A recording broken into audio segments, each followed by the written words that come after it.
बिस्मिल्लाहिर्रहमानिर्रहीम। अस्सलाम वालेकुम दोस्तों, आज बात करूंगा मैं सिंध पुलिस में सियासत की। आईजी सिंध से क्या गलतियां हुई और आईजी सिंध पर क्यों वजीर आला सिंध बरहम हुए और नाराज़गी का इजहार किया, और सिंध पुलिस में जो सियासत चल रही है और जो तासुब चल रहा है उसकी कहानी पर बात करूंगा। मैं आपको बताऊं कि सबसे पहले आईजी सिंध ने गुटखा और जो मंशियात है उसके खिलाफ एक क्रैकडाउन किया हुआ है, जिसकी वजह से कई पुलिस अफसरान की जो रोज़ी रोटी थी वो बंद हो गई, क्योंकि आईजी सिंध ने सख्त एक्शन लिया हुआ है। गुलाम नबी मेमन ने जो है वो एक डंडा उठाया हुआ है और जो भी इसमें मुलव्विस पाया गया है उसको जो है वो बी कंपनी में डाला गया है।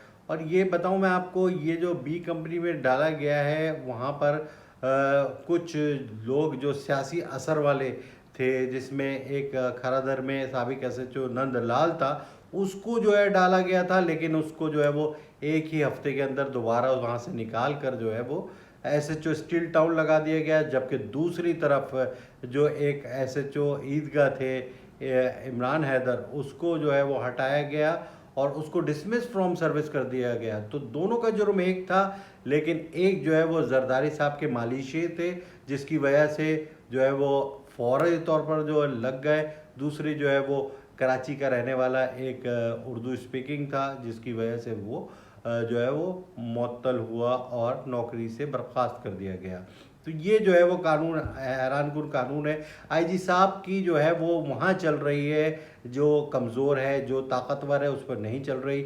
मुख्तलिफ ज़िले हैं, एक ज़िला की बात करूँ किमाड़ी, जहाँ फ़िदा हुसैन जानवरी है, और फ़िदा हुसैन जानवरी जो है वो नोट कमा रहा है, बेतहाशा नोट कमा रहा है। जो स्मगलिंग हो रही है उसमें वो मुलव्विस है। जहाँ मंशियात बिक रही है कोई नहीं रोकने वाला। पाक कॉलोनी हो गया, डॉक्स थाना हो गया, साइड बल्दिया, यहाँ पे मंशियात का कारोबार हो रहा है, गुटखा बिक रहा है। पूरे कराची में कहीं नहीं हो रहा है, यहाँ पर हो रहा है, क्योंकि फ़िदा हुसैन जानवरी जो है वो यहाँ पर लगा हुआ है। और अभी जो कस्टम इंटेलिजेंस वाले पकड़े गए, उन्होंने पूरा एक नेटवर्क के बारे में इंकशाफ किया और पूरी लिस्टें बरामद हुई हैं, जिसमें पीएसओ है फ़िदा हुसैन जानवरी का, जो करोड़ों रुपए माहाना भत्ता लेता था छालिया माफिया से, वो, और जो स्मगलिंग करने वाले थे उनसे, वो तमाम ट्रक नंबर मिले। लेकिन आईजी साहब की पुरस्रार खामोशी कई सवालिया निशान को जन्म दे रही है। और क्यों एक्शन नहीं लिया जाता? स्ट्रीट क्राइम के वाक़यात उस ज़िले में होते हैं, लेकिन आईजी साहब मीटिंग से जो है वो अपने चेहरा जब उसकी तरफ आता है तो घूम जाते हैं, उसे कुछ नहीं करते, क्योंकि उस पर जो है वो आदि का हाथ है। और सब जानते हैं कि जो है वो आईजी साहब के वहाँ पर जलते हैं। तो ये सूरत हाल है। अभी हाल ही में जो एक ताज़ा तरीन वाक़या हुआ, वो वाक़या ये हुआ कि 31 अफराद जो कि अंदरूनी सिंध के थे पुलिस एहलकार, उनको कराची ट्रांसफ़र कर दिया गया। उनकी सैलरी जो है वो कराची से दी जाएगी। वहाँ सैलरी स्टॉप हो गई। स्टॉप होने के बाद जो है वो वज़ीर आला सिंध तक कहानी गई, इसलिए कि बासर लोग थे वो, और उनकी जो है फिर आईजी सिंध को तलब किया गया और उनकी बास पुर्स की गई।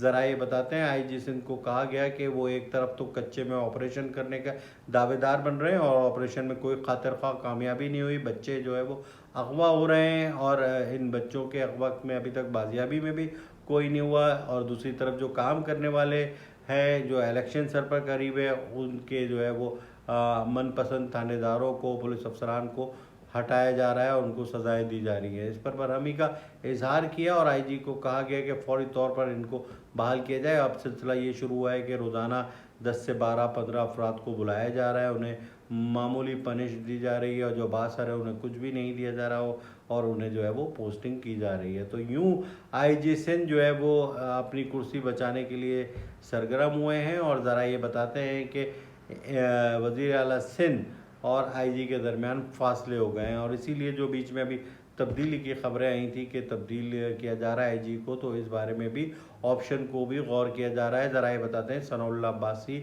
और सुल्तान ख्वाजा समेत एक और पुलिस अफसर है जिनका नाम ज़ेर गौर है आईजी सिंध के लिए। तो ये अंदरूनी सियासत थी। लेकिन मैं आपको बताऊं कि आईजी गुलाम नबी मेमन अपने तौर पर एक अच्छे अफसर माने जाते हैं, लेकिन उनके कुछ फ़ैसलों पर जो है वो पुलिस में बड़े पैमाने पर जो है वो लोगों को एतराज़ात हैं। अगर जस्टिस किया जाए, अगर इंसाफ किया जाए, तो दोनों तरफ किया जाए।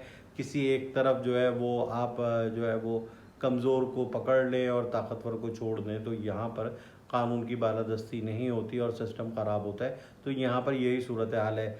बासरें जितनी मज़ाहमत कर सकते हैं IG सिंध वो करते हैं, लेकिन कहाँ जहाँ वो नहीं कर पाते तो वहाँ खामोश हो जाते हैं और उसके बाद जो है वो सियासी असर शुरू हो जाता है, जिस पर उन्हें शदीद तनकीद का निशाना बनाया जाता है। अब देखते हैं कि IG सिंध की तब्दीली होती है इलेक्शन से पहले। यकीनन इस मामले में जो है वो पीपल्स पार्टी अपने जो है वो जाल बिछाएगी और अपने लोगों को लगाएगी ताकि इलेक्शन में जो है वो भारी कामयाबी हासिल कर सकें। इसके लिए जो है वो बड़े पैमाने पर ट्रांसफ़र और पोस्टिंगें की जाएंगी। मेरी इस वीडियो के बारे में अपने कमेंट ज़रूर दीजिएगा। अस्सलाम वालेकुम।